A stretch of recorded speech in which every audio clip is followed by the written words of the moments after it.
It's 8:15 in the evening, and I think I've just made the most insane decision of my life. I've booked a ferry sailing to France at 8:15 tomorrow morning, and I'm going to be riding this bike. Insanity. The bike is still in enduro mode. I still need to put the wheels on. All of my stuff is absolutely filthy. The bike is filthy, but it's going to be wicked. We'll see how it goes.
I'm lost, French signs of shit, and thank God for Google Maps.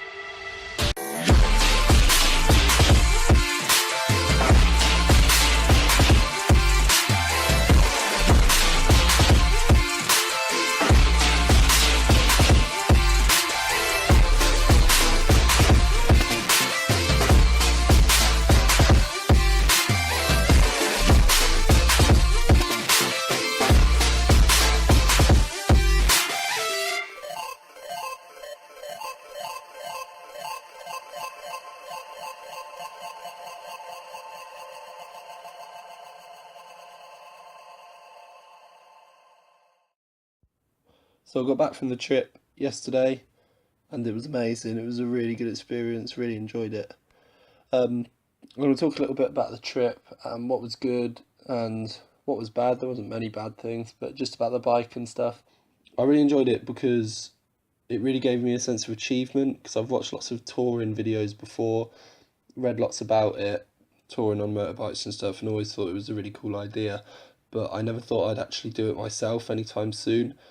And travelling's good as it is, but when you're travelling on a motorbike, it's a win-win combination. You're doing something new and exciting, and you're doing something you love, which is riding your motorbike, and that's amazing, really.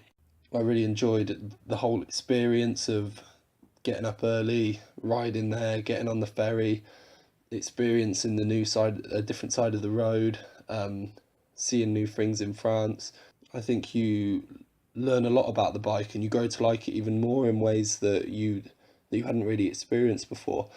It's the same as if you've ever watched Top Gear, where Jeremy Clarkson and the rest of them go to some remote country and they buy cars, and on the whole, by the end of it, they've really grown to like their car and love their car because they've experienced new things with it, they've learnt new things about the car, and they've become attached to that car, sort of thing. And when you're touring on the motorbike, you already like the motorbike, so you just grow to like it even more.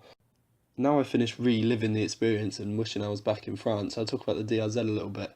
It performed exactly how you think a DRZ400 would perform.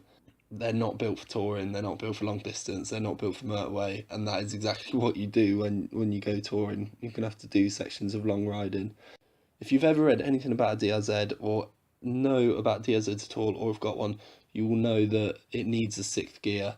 That is so true when it comes to doing long distance on the motorway. the revs are so high, even at like 60, 70 mile an hour, that it gets quite uncomfortable and it gets quite tiring. So it needs a sixth gear, but we already know that. Another thing is the wind resistance. There's no wind protection and you're sat up, so it does get tiring, but you're not going that quick, so it's not too much of an issue. The main thing for me was how sore it made my bum. I just got off and walked about and got back on. It was fine. And lastly is the tank range. I very, very, very nearly ran out of fuel. I had to go onto the reserve when I got back into the UK on the way back. It was quite late, and I went past 3 petrol stations that were shut and had to go on reserve, and I ended up asking some taxi drivers where the nearest petrol station was, and luckily it was about 30 seconds away, just up the road. So I was saved, and I think I was on 110 miles or something. Every cloud has a silver lining and all that. Because you have to stop a bit more often to fill up, it gives you a bit of a respite from your sore shoulders and sore bum and whatnot.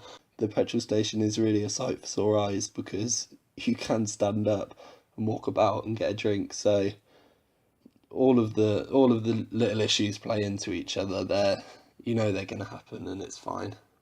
That is the case for all of the little issues, if you like, with the DRZ that I experienced.